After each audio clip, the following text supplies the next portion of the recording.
قرآن مجید میں اللہ کریم نے ارشاد فرمایا ہے کہ وَإِلَٰهُكُمْ إِلَٰهٌ وَاحِدٌ، فرمایا تمہارا معبود ایک ہی معبود ہے، لا الہ الا، اس کے سوا کوئی عبادت کے لائق نہیں ہے، والرحمن الرحیم، بڑا مہربان ہے، نہایت رحم کرنے والا۔ اللہ وحدہ لا شریک ہے، اللہ کی ذات میں، اللہ کی صفات میں کوئی اس کا شریک نہیں ہے، وہی وحدت الوجود، وہی واجب الوجود ہے، اسی کا وجود ضروری ہے۔ ایک ہوتا ہے شرک اکبر، اللہ کی ذات و صفات میں کسی کو شریک ٹھہرانا، اور ایک ہوتا ہے شریک اصغر، ریاکاری کرنا، دکھلاوا کرنا۔ دونوں ہی بڑے سخت ناپسندیدہ ہیں۔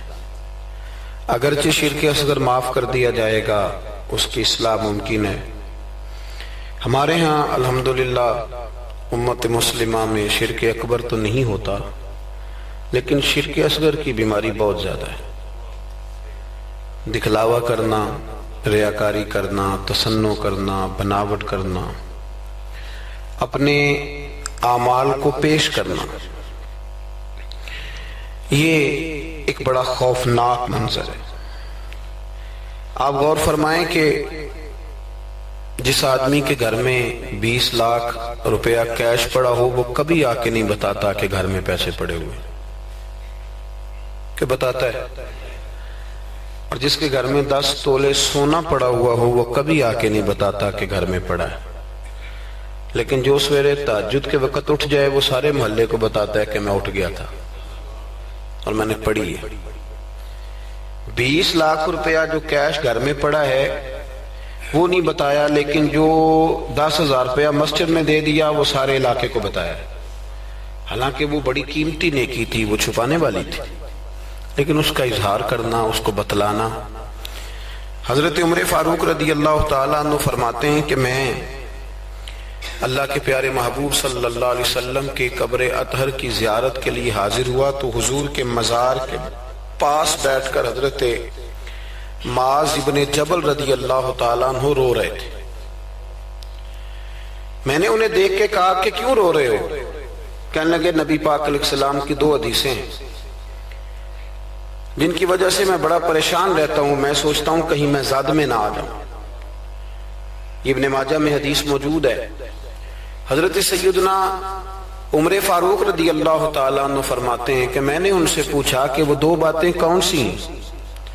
تو فرمانے لگے، ایک تو نبی پاک صلی اللہ علیہ وسلم نے یہ فرمایا تھا کہ اللہ فرماتا ہے جس نے میرے ولی سے دشمنی کی، میرا اس کے خلاف اعلان جنگ ہے۔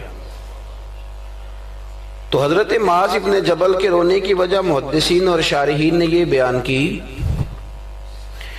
کہ وہ رو اس لیے رہے تھے کہ کیا پتہ چلے گا کہ اللہ کے بندوں میں سے ولی کون ہے، تو کہیں بھول کر بھی کسی کی بے ادبی نہ کر بیٹھوں، اس لیے وہ رویا کرتے تھے، ڈرا۔ یہاں تو لوگوں کو پتہ ہوتا ہے نا یہ ولی ہے اللہ کا، پتہ ہے نا لوگوں کو کہ داتا صاحب اللہ کے ولی ہیں، خواجہ معین الدین اجمیری اللہ کے، حضرت بایزید بستامی اللہ کے ولی ہیں، حضرت جنید بغدادی اللہ کے، لیکن پھر بھی لوگ بے ادبی کرتے ہیں، پتہ ہے۔ چونکہ حضرت معاذ ابن جبل فرماتے مجھے پتہ نہیں، اس لیے ڈر لگتا ہے۔ اور دوسرا، حضرت معاذ اس مسجد میں اذان ہوگی جی، یہاں اذان ہوتی ہے نہیں، یہ جو ابھی ہونی ہے نا جی، جی ٹھیک۔ تو حضرت معاذ ابن جبل رضی اللہ تعالیٰ عنہ فرماتے ہیں دوسری یہ بات کہ نبی کریم صلی اللہ تعالیٰ علیہ وآلہ وسلم نے ارشاد فرمایا کہ تھوڑی سی ریاکاری بھی شرک ہے، تھوڑی سی، سیاستہ کی روایت درس کر رہا ہوں، یعنی یہ نہیں ہو سکتا کہ چلیں آپ تھوڑی سی کر لیں اور باقی سارے مخلص ہو جائیں، یہ نہیں فرمایا، بلکہ فرمایا تھوڑی سی ریاکاری بھی شرک ہے، تھوڑا سا بھی دکھلاوا نہ کرو، تھوڑا سا، کیونکہ ذات الہی کے لیے جو کام کر رہے ہو وہ بندوں کو کیوں بتا رہے ہو؟ جو کام اللہ کی رضا کے لیے، اس میں بندوں کی شراکت کا کیا معنی ہوگا؟ میرے عزیز دوستو، ہمارے ہاں معاشرے میں گھٹن تب پیدا ہوتی ہے جب لوگ نیکیاں چھپ کے نہیں کرتے۔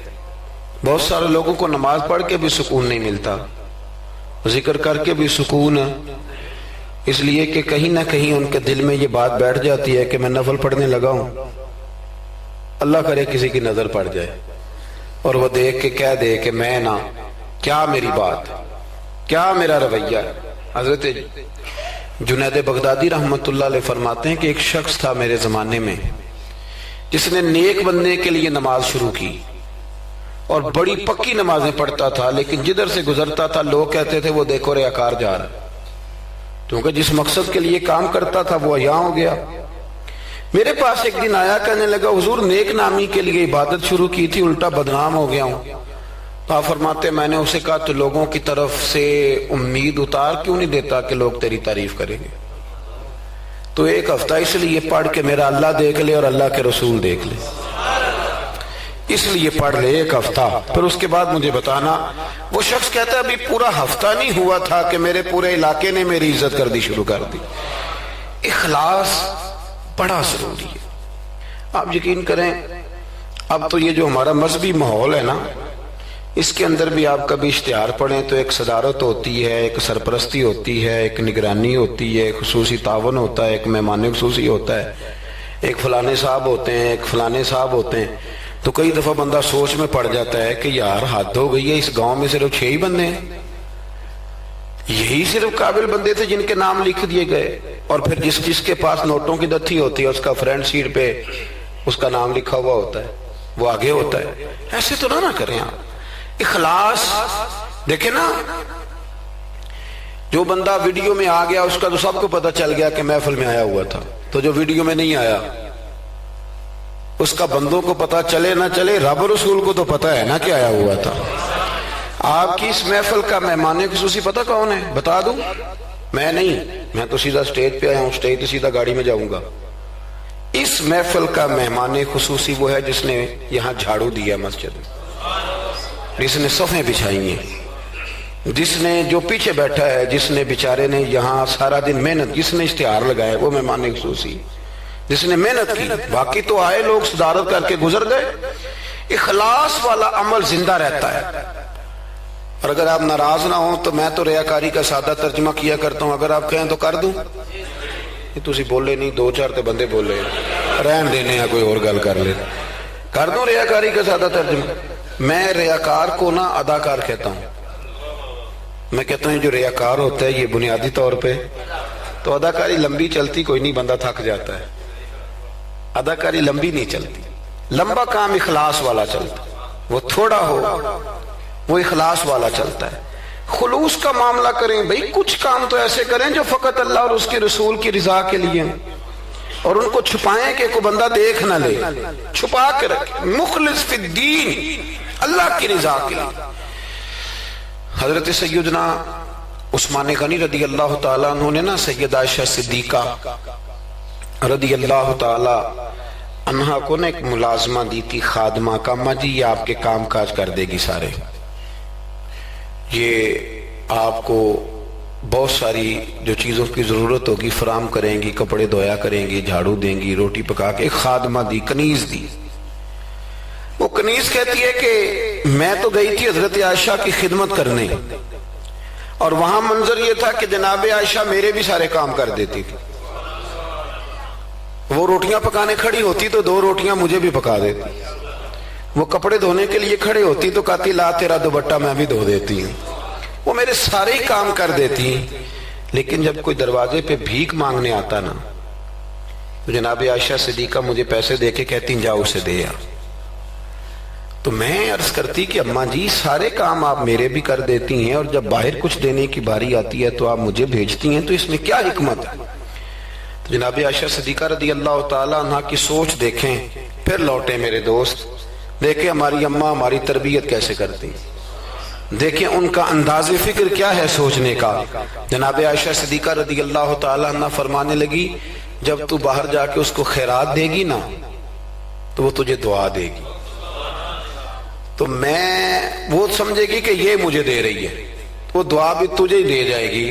میں دعا بھی نہیں لینا چاہتی، میں نے جو بھی اجر لینا ہے قیامت کے دن اپنے رب کریم سے ہی لینا ہے۔ میں چاہتی ہوں کہ دعا بھی تو ہی لے لے، میں دعا والا۔ یہاں تو 36 مرتبہ شکریہ ادا کرنا پڑتا ہے، 36 مرتبہ۔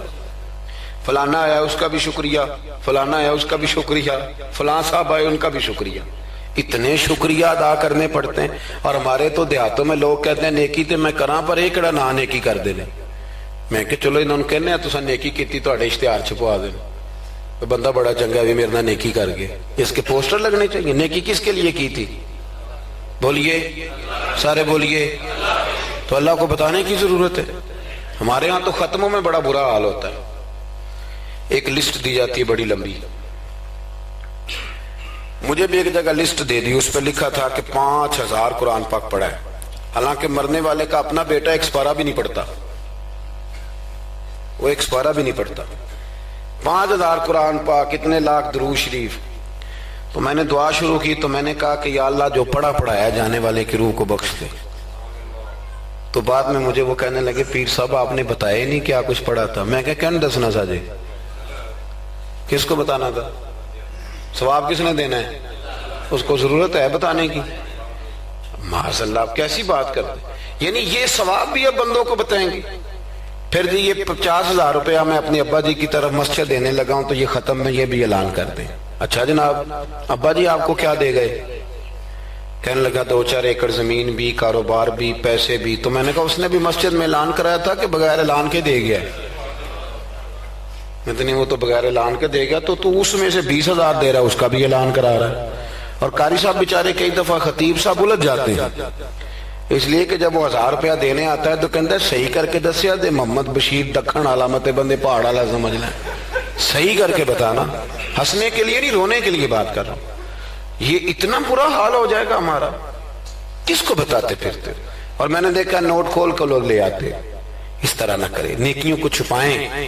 چھپی ہوئی چیزیں قیمتی ہوتی، یہ قیمتی چیزیں ہوتی، یہ قیمتی ہوتی. حضرت عبداللہ ابن مبارک بہت بڑے درویش گزرے، عالم بھی تھے، صوفی بھی تھے، درویش بھی تھے، حدیث کے بہت بڑے استاد بھی تھے. اور جو صوفیاء سابقون الاولون ہوئے ان میں آپ کا نام ہے. آپ نہ اکثر اپنے کوفے کے علماء سے استفادہ کرنے کے لیے نہ کوفے آیا کرتے تھے. ہر شعبے میں کچھ لوگ اسپیشلسٹ ہوتے ہیں، تو علماء کے شعبے میں بھی کچھ لوگ اسپیشلسٹ ہوتے ہیں. یہ الگ بات ہے کہ آج کل جو ایک عمرہ کر رہا ہے وہ مفتی ہوتا ہے، اور اگر حج کر رہا ہے تو پھر تو شیخ الحدیث ہے. وہ کہتا ہے سارے مسئلے اب میں ہی بتاؤں گا. اور دو کی کتابیں پڑھ لے تو پھر تو کہتا ہے مولویانوں کی پتہ ہوئے، سارا پتہ تو مجھے. اللہ تعالیٰ سمجھنے کی توفیق دے.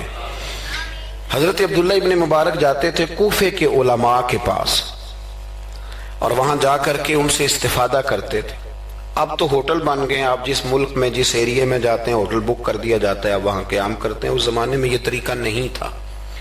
مسجدوں کے ساتھ لوگوں نے مہمان خانے بنائے ہوئے تھے، وہاں جا کے لوگ قیام کرتے تھے. کھانا پانی مسجد میں لوگوں کو پتہ چلتا تھا، مہمان آ گیا، وہاں لوگ کھانا بھیج دیتے تھے. حضرت عبداللہ ابن مبارک رحمت اللہ علیہ اکثر اس مہمان خانے میں کوفے جا کے رکتے. ایک نوجوان تھا، اس کو علماء کی خدمت کا بڑا شوق تھا. اللہ کے بندوں کی خدمت کا شوق لگ جائے تو پھر اللہ بڑی رحمت فرمایا کرتا ہے. اسے بڑا شوق تھا، وہ بڑی خدمت کرتا، آپ کے لیے کھانا لاتا، پانی لاتا، چائے لاتا، تکیہ پیش کرتا. بڑے مہینوں سالوں سے ملاقات رہی. پھر ایک دفعہ حضرت عبداللہ ابن مبارک آئے کوفے میں تو پوچھا کہ وہ نوجوان کہاں ہیں. لوگوں نے عرض کی حضور وہ چھوٹا سا کاروبار کرتا تھا تو اس پہ قرضے چڑھ گئے. جن لوگوں کے پیسے دینے تھے نا وہ بڑے تگڑے لوگ تھے، انہوں نے پرچہ کٹوا دیا. کوتوالے شہر سمجھ لیں کہ ایس ایچ او گرفتار کر کے لے گئے. جب تک بندہ سخاوت کر رہا ہوتا ہے تب تک نہیں لوگ پوچھتے کہاں سے آئے ہیں، اور جب بندہ کہیں الجھ جائے نا تو پھر بندے کہتے ہیں اوہو بندہ ہی ٹھیک نہیں تھا. بڑے بڑے لوگوں کو نقصان ہو جاتا ہے کاروبار میں. یہ کیا بات ہوئی؟ حضرت عبداللہ ابن مبارک کو پتا چلا. ویسے آج کل کا کوئی پیر ہوتا تو وہ پیر صاحب پتہ کیا کرتے ہیں، جب تک مرید جھاڑو دیتا رہے پھر تو وہ کہتے ہیں میرا منظور نظر ہے، لیکن اگر قرضے چڑھ جائیں تو کہتے ہیں اس کا ذاتی معاملہ ہے، میں ذاتی معاملات میں مداخلت نہیں کرتا. تو جب تیرے گھر میں 6 درجن کنوں لے کے آتا تھا تب ذاتی معاملہ نہیں تھا، اب ذاتی معاملہ ہو گیا ہے. اسی طرح کام لیڈر کرتے ہیں، کام کراتے رہتے ہیں سیاستدان، اور اگر بندہ الجھ جائے تو کہتے ہیں اس کا ذاتی معاملہ ہے. تو جب دفتر کھلوا رہا تھا تب ذاتی معاملہ نہیں تھا. ہمارا یہ مزاج ہے کہ ہم طبعاً انسانوں سے نفع لینا چاہتے ہیں، لالچی ہوتے جا رہے ہیں. سیدنا عبداللہ ابن مبارک رحمت اللہ تعالی علیہ نے کہا قرضہ چڑھ گیا ہے اور وہ بند ہے جیل میں. آپ گئے, جا کے کوتوال سے ایس ایچ او سے ملاقات کی, فرمایا ماجرا کیا ہے, معمہ کیا ہے؟ وہ کہنے لگا حضور بچہ بے قصور ہے, بیچارہ کام کرتا تھا تو اچانک نقصانات ہوئے تو ہوتے ہی گئے. انسان جب کامیاب ہوتا ہے تو مٹی کو بھی ہاتھ لگائے تو سونا ہو جاتی, اور جب ناکام ہوتا ہے تو ایسا پھسلتا ہے کہ پھر کسی جگہ اس کا ہاتھ نہیں پڑتا. وہ الجھ گیا, حضرت جی الجھتے الجھتے قرضے چڑھ گئے. اور حضرت صاحب جس پارٹی کے پیسے دینے ہیں وہ بڑی سخت ہے, وہ کہتی ہے کہ ہم نہیں چھوڑیں گے. حضرت عبداللہ ابن مبارک رحمت اللہ تعالی علیہ فرمانے لگے پیسے کتنے؟ کہنے لگا 50,000 دینار. آپ سمجھ لیں کہ 5 کروڑ روپیہ. تو حضرت عبداللہ ابن مبارک, توجہ ہے نا میری بات پہ, تھک تو نہیں گئے آپ لوگ؟ حضرت عبداللہ ابن مبارک رحمت اللہ علیہ فرمانے لگے اگر تو میری ایک شرط پوری کرے تو میں پیسے دے دیتا ہوں. میری طرف دیکھیں, کہانی تو نہیں نہ سنا رہا میں, آپ ذرا غور تو کریں کیا کہہ رہا ہوں. یعنی 50,000 دینار. فون بند کر لیتے ہیں لوگ اگر آپ کو پیسوں کی ضرورت پڑ جائے تو, لوگ فون بند کر لیتے ہیں. ویسے کہتے ہیں چودھری کو حکم ہوا تو دسی, اور جب وہ بتا دے پھر چھٹی. 50,000 دینار. حضرت عبداللہ ابن مبارک رحمت اللہ علیہ فرمانے لگے میری ایک شرط پوری کر, پیسے میں دیتا ہوں.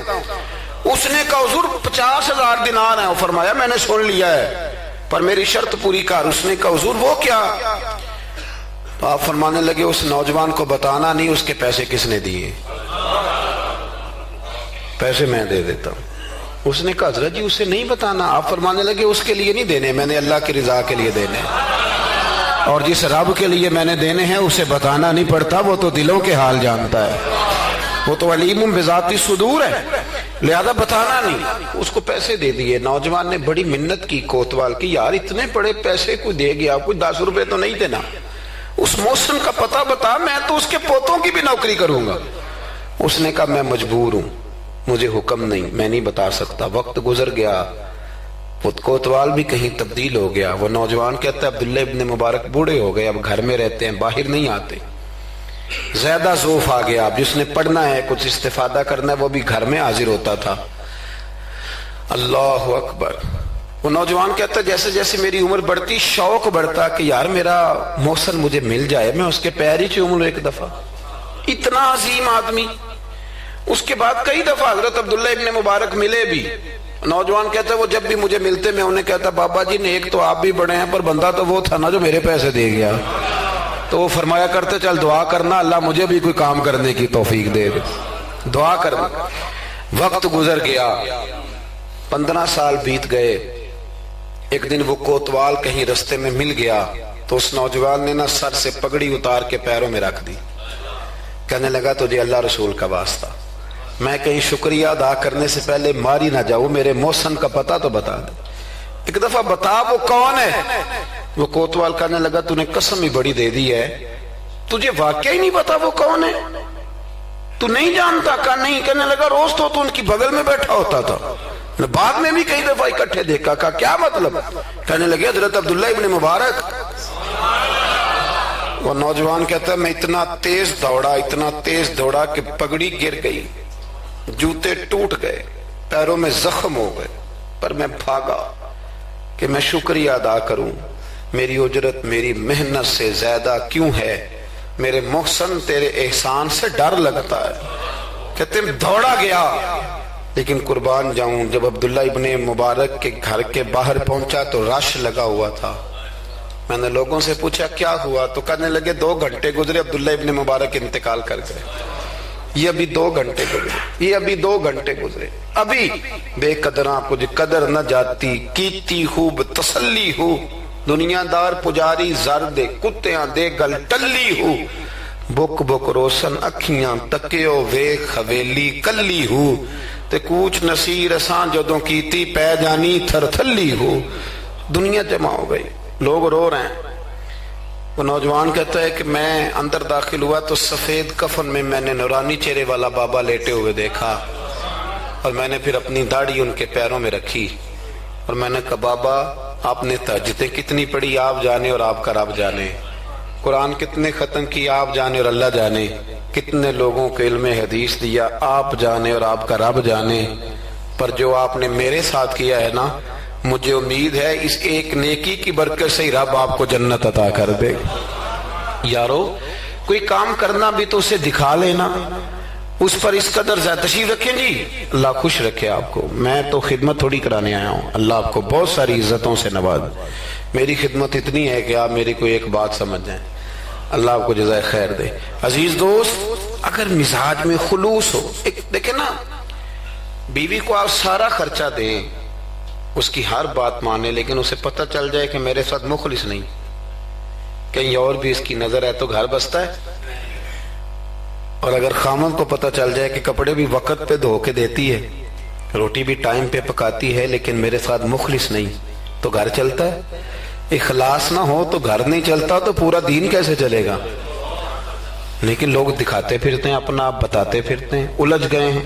کیا ضرورت ہے ان چیزوں کی؟ اگر آپ کے اندر خوشبو ہے تو خوشبو کو تھوڑی ضرورت ہے کہ وہ بتائے کہ میں خوشبو ہوں۔ خوشبو بتایا نہیں کرتی، خوشبو آیا کرتی ہے۔ خوشبو بولیے آیا کرتی۔ امام زین العابدین، بس بات سمیٹنے لگا ہوں، امام زین العابدین حضرت امام حسین کے کربلا میں بچنے والے اکیلے شہزادے، نواسہ رسول، جگر گوشہ بطول، حضرت سیدنا امام زین العابدین بیمار کربلا رضی اللہ تعالیٰ عنہ۔ امام زین العابدین نا، ان کا وصال ہوا تو جب ان کو غسل دیا جانے لگا تو ان کی پشت پر موٹے موٹے نشان تھے۔ لوگوں نے آپ کے صاحبزادے سے کہا یہ نشان کس بات کے ہیں؟ تو صاحبزادے رو پڑے، فرمانے لگے میرے ابا جی نا رات کو اناج کی بوریاں اپنی پشت پہ رکھ کے غریبوں کے گھروں میں پہنچا کے آیا کرتے۔ تب لوگوں میں تجسس پیدا ہوا کہ صاحبزادے آپ کہاں رہتے تھے؟ تو فرمانے لگے میں کئی دفعہ عرض کرتا تھا کہ مجھے دے دیں، میں دے آتا ہوں، تو فرمایا کرتے تھے پتر اگر تمہیں دوں گا تو پھر اس غریب کا نام بھی بتانا پڑے گا، پھر اس غریب کا نام بھی بتانا پڑے گا، تو میں اسے رسوا نہیں کر سکتا، میرا اس کا اور میرے اللہ کا راز ہے۔ یار کوئی تو نیکی ہو جو چھپی۔ ہمارے ہاں لوگ کہتے ہیں جی پہلے پتہ کرانا ہے بندہ مستحق ہے کہ نہیں، ہے نا جی۔ پہلے میں نے امام شافعی سے بھی ایک بندے نے آ کے کہا تھا، اس نے کہا تھی میرا دل بڑا کرتا ہے سخاوت کروں پر مستحق بندہ کوئی نہیں ملتا۔ تو امام صاحب فرمانے لگے تیرے پاس جو کچھ اللہ نے تجھے دیا ہے تو اس کا مستحق تھا، تیرا حق بنتا تھا۔ وہ چپ کر گیا، کہنے لگے اگر رب کریم نے تیری خوبی کوئی نہیں دیکھی اور تجھے اپنے فضل سے عطا کر دیا تو اللہ کے بندوں کو کیوں ٹٹولتا پھرتا ہے؟ اب تو انٹرویو اتنا سخت لیا جاتا ہے، اتنا سخت غریب کا انٹرویو ہوتا ہے کہ وہ کہتا ہے اس خیرات سے تو مر جانا ہی بہتر ہے۔ اتنا سخت انٹرویو لیا جاتا ہے۔ ہم سخت ہو گئے ہیں ہمارے مزاجوں میں۔ ہر مانگنے والا آدمی دکاندار، میں رات کو نا لاہور تھا تو واپسی پہ ایک جگہ پہ نا لاہور سے آتے ہوئے ایک پیٹرول پمپ پہ قریب ہی لاہور کے بریک لگائی بچے نے، کچھ تیل بھروانا تھا، کچھ اور طبی ضروریات تھیں، تو ایک بچی کوئی 10-12 سال کی وہ قریب آ گئی کھلونے لے کے، تو اس نے کہا انکل جی کھلونا لے لو۔ میں نے اس سے کہا بچے سے کہ کھلونا ہم نے کیا لینا ہے، اس کو 10-20 روپے دو اور ساتھ اس کو کہو کہ بیٹی رات بڑی ہو گئی ہے گھر چلی جا، زمانہ ٹھیک نہیں۔ تو اس نے شیشہ کھول کے کوئی 20 روپے اس کی طرف بڑھائے تو بچی کہنے لگی انکل میں مانگتی نہیں۔ تو بیٹیاں نا، میری بیٹی کی عمر کی تھی وہ بھی، میں نے بڑی عجیب سی طبیعت میں بات اتری تو میں نے کہا بھی اس سے کھلونا خرید لو، 200 روپے کا کھلونا خریدا۔ تو اس کو میں نے کہا پتر اتنی رات کو یہاں کیوں گھومتی ہو، 10 بجنے کو ہیں اور آپ اس وقت؟ تو کہنے لگی چچا وہ سامنے کرسی پہ میرے ابا جی بیٹھے، ان کا ایکسیڈنٹ ہو گیا اور ان کی ایک ٹانگ اور ایک بازو کام نہیں کرتا۔ تو میں آپ کو افغانستان کی غربت نہیں سنا رہا، کہ میں آپ کو اپنے ملک کی بات بتا رہا ہوں۔ ہمارے ہاں جس کے پاس 4 پیسے آتے ہیں وہ کہتا ہے ساری دنیا ہی امیر ہے، وہ پھر غریبوں کا دکھ بھول جاتا ہے۔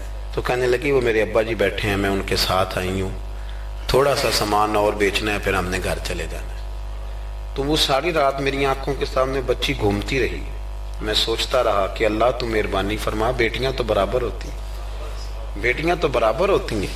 کہنے لگی سودا ابا ہی لے کے آتا ہے پر وہ چل نہیں سکتا۔ میں کہہ رہا تھا یار کیا کرنا ہے ان دولتوں کا جو لوگوں نے سمیٹ کے جیبوں میں رکھی ہوئی ہیں، کس کام کی؟ بشرط یہ ہے کہ ہم تو پیسے وہاں لگائیں گے جہاں میچ ہوگا نا کپ کا، اور ہمیں مہمان خصوصی بنایا جائے گا، وہاں ہم پیسہ خرچ کریں گے. اور ہمیں جب کبڈی میں بلایا جائے گا کہ چلو صاحب آپ مہمان خصوصی ہیں تو آپ نے اتنے پیسے دینے ہیں، تو وہاں ہم دیں گے جہاں فوٹو بازی ہوگی. اخلاص، خلوص، للہیت، یہ حسن ہے، اس کو اپنائیے. اللہ ہمیں سمجھنے کی توفیق عطا فرمائے.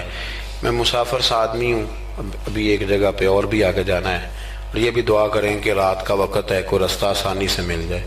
ہم جو پروٹوکول نہ لینے والے بندے ہیں نا، انہیں رستہ بھی مشکل سے ملتا ہے. پروٹوکول والے ہوں نا جی، جماعتیں ہوں بڑی بڑی، ایک جماعت کا صدر اس کونے میں کھڑا ہے، ایک اگلے محلے میں کھڑا ہے، ایک اگلے میں، پھر ذرا آسان ہو جاتا ہے. جگہ جگہ پروٹوکول ہوتا ہے نا. بغیر پروٹوکول کے جب گاڑیاں چلتی ہیں تو پھر اندھیروں میں کھو بھی جاتی ہیں کئی دفعہ.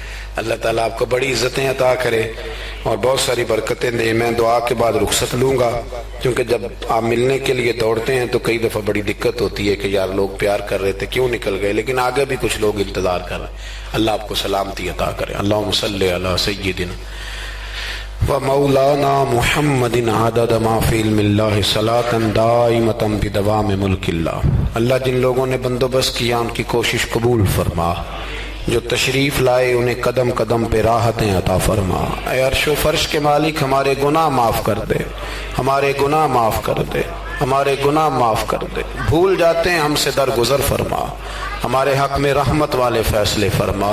امت کی خیر فرما، امت کی خیر فرما، امت کی خیر فرما. اے اللہ کشمیر کی بیٹیاں روتی ہیں ان کی مدد فرما، فلسطین کی مائیں تڑپتی ہیں ان کی مدد فرما، برما کے مجبور خیموں میں رہتے ہیں ان کی مدد فرما. عراق، شام، فلسطین سارا ٹوٹ گیا ہے، اللہ ان کی مدد فرما. پاکستان کو نظام مصطفیٰ صلی اللہ علیہ وسلم کا گہوارہ بنا دے. ہماری مسجدیں آباد کر دے، ہماری مسجدیں آباد کر دے، ہمارے دلوں کو روشن فرما دے. اے اللہ مرنے سے قبل سچی توبہ کی توفیق دینا. اے اللہ ایمانداروں جیسی موت دینا. ہمیں پردہ پوشی عطا کر دے، ہمارے گناہ بخش دے، ہمارے حال پہ رحمت کر دے، ہمارے ساتھ درگزر والا معاملہ فرما، ہماری اس بستی پر، اس گاؤں پر اپنا فضل فرما. اللہم انا نسألک العفو والعافیۃ فی الدین والدنیا والآخرہ. اللہم اعز الاسلام والمسلمین فانصرنا علی القوم